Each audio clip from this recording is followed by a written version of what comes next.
Olá, minha gente. A gente vai falar agora um pouquinho sobre literatura de cordel.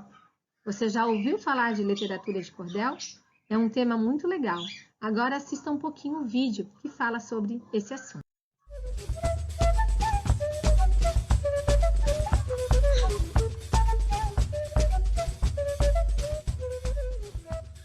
Maria, minha gente, que desmantelo total. Um tal de coronavírus fez rebuliço geral, veio das bandas da China, essa infecção viral. O cabra tem logo febre, sem conseguir controlar. Tosse feito um condenado, difícil até respirar. Essa doença danada se transmite pelo ar. Espirro, tosse, catarro levam contaminação. A saliva, quando fala, também leva infecção. O vírus também se espalha em um aperto de mão.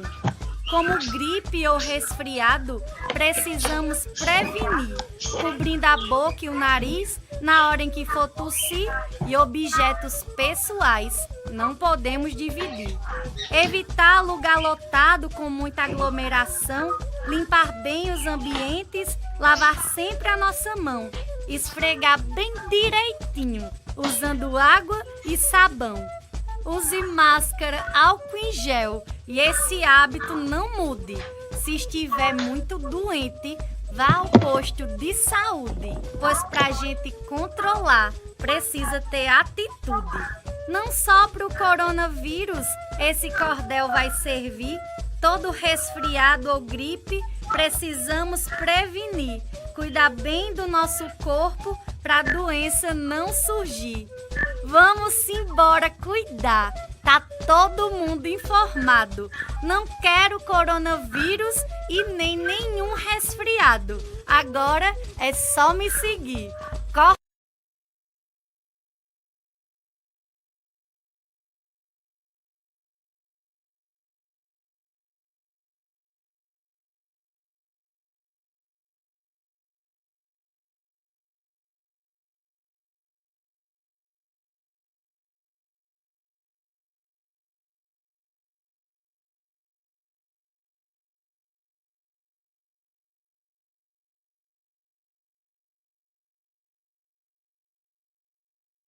Agora que você já ouviu o cordel dando dicas, sobre coronavírus, você já tem teve um pouquinho uma ideia do que seria um cordel. Então vamos lá. Ele tem algumas características.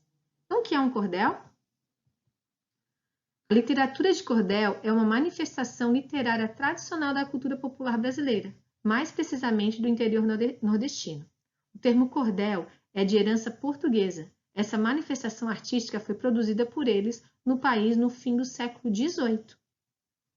Então, os portugueses trouxeram para cá toda essa manifestação no nome cordel. E, com certeza, o brasileiro colocou um pouquinho da sua cultura, do seu charme em tudo isso. O cordel literário ele tem algumas características que a gente precisa saber para a gente identificar esse tipo de poema. Então, vamos lá. Quais são suas características? Então, ele é um texto poético, geralmente em 6 versos em cada estrofe. Sabe aquelas frasezinhas? Aquilo lá são os versos. Então, você vai ter 6 frasezinhas daquela, formando uma estrofe. É um poema popular, com temas populares, usado pela população. Temas simples, de fácil acesso a todos. Tá? Como a prof falou, uma linguagem simples. E esse texto transmite uma informação, um ensinamento, algo cultural ou algo de conhecimento de alguém.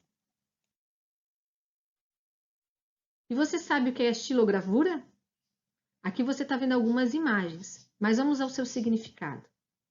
Estilogravura, técnica artística que obtém estampas por meio de gravuras em relevo sobre madeira. Então, eles fazem os desenhos sobre a madeira em relevo. E, normalmente, eles penduram todos esses cordéis em cordinhas como se fosse de varal. Sabe como sua mãe ensina sua roupa? É assim que eles fazem também. Então, vamos lá aos exercícios do livro. Você tem um texto ali, Brinquedos Populares. É interessante a gente fazer a leitura, que você faça essa leitura, certo? Então, vamos lá. Todas as crianças gostam de um brinquedo ganhar. sozinho ou acompanhado de alguém para poder brincar. Brincando se desenvolve, não vê o tempo passar. Mas antes de fabricarem esses brinquedos que a gente compra quando vai à loja para dar a alguém de presente, existem outros brinquedos usados antigamente. Eram brinquedos feitos pelas mãos de um artesão que usava materiais para sua construção. Sucata de todo tipo, lata, papel, papelão. Usava também madeira, barbante e restos de mola, paninho, corda e cortiça. Para juntar usava cola, carretel de linha usada ou qualquer coisa que embola. Vamos para a próxima página. Os carrinhos eram feitos a partir da lata usada, nas embalagens de óleo ou de doce goiabada. Depois de esticar a lata, a estrutura era montada. Ficavam bem coloridos, toda criança gostava de brincar com aquele carro. Com um barbante puxava, na pracinha ou na calçada, o carrinho arrastava. O peão é um brinquedo que vive a rodopiar, enrolado num cordão, depois de desenrolar, quando puxa no impulso, gira, gira até parar. Quando ainda está rodando, bem seguro lá no chão, se quiser, dá para deixá-lo rodar na palma da mão. Abra os dedos com cuidado, bem debaixo do peão. Com os retalhos de tecido se faziam as bonecas e com linha do cabelo, para não ficarem carecas, só depois eram bordadas as carinhas das sapecas. Também dava para fazer boneca de papelão. Decalcava o seu contorno, recortava e só então desenhava os detalhes, boca, olho, pé e mão. Para brincar com bambolê, precisava adquirir quanto rodar a cintura. Para ele não parar, quando você se remexe, faz o bambolê girar. Agora que a gente fez a leitura do texto, nós vamos para as atividades. Então, na página 26, você no exercício 1 vai fazer uma nova capa para esse cordel. Ali você tem uma bonequinha e você vai refazer essa capa, certo? Uma atividade bem simples. Na atividade 2, você vai dizer por que esse texto é um cordel. Mais na frente no texto desse vídeo, a gente está explicando as características desse cordel. Então, se você voltar um pouquinho o vídeo, você vai ter lá todas as características de um cordel. Vamos lá, exercício da página 27. Ali pede para você procurar os significados das palavras ali abaixo. Então, significado de impulso, tá? Ação de impelir, de lançar com força para algum lugar. Resultado dessa ação. Então, às vezes você alguém fala, você agiu por impulso, então é um ato que você produz. Significado de decalcava. Isso aqui eu sei que você já fez, que é produzir um desenho num papel. Significado de sapeca. Alguém agitado, barulhento, brincalhona. Significado de cortiça. É um material de origem vegetal, de casca dos sobreiros. É um tipo de árvore, tá? Leve e com grande poder isolante. Ali no exercício 4, você vai pintar no texto todos os nomes de brinquedos que foram mencionados. Então, a cor você escolhe, a cor que você quiser. No exercício 5, você tem ali duas partes do poema, tá? E você vai fazer o quê? Vai reescrever essas estrofes usando uma linguagem do dia a dia. Um exemplo. O peão é um brinquedo que vive a rodopiar. Então, que palavras eu posso trocar por rodopiar? Tá? Você vai procurar palavras que sejam sinônimos uma da outra e fazer essa troca.